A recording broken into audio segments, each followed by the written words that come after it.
нас, как у наших у ворот собирается народ.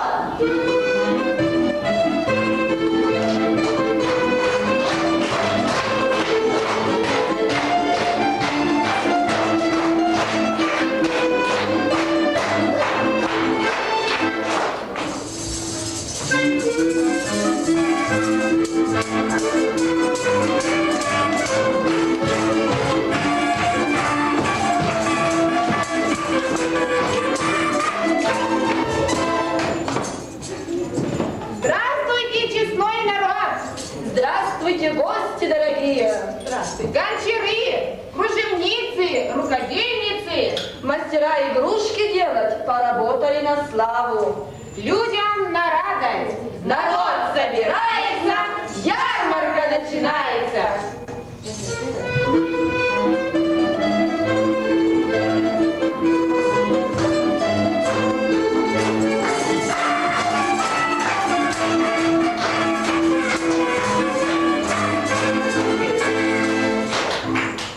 Собрались мы позабавиться, да потешиться.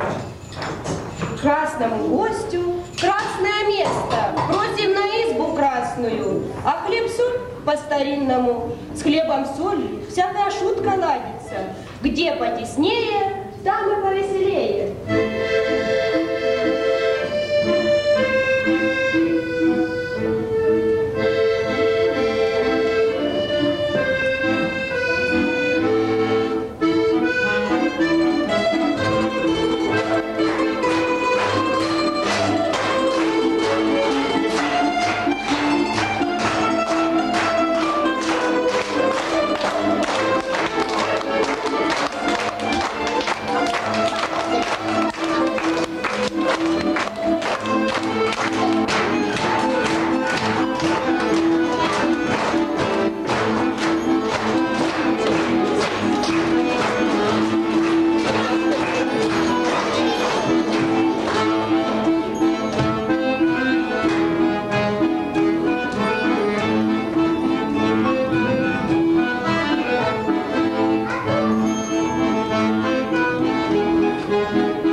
Поздоровайся громко.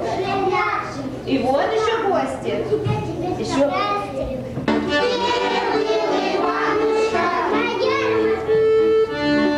Что купил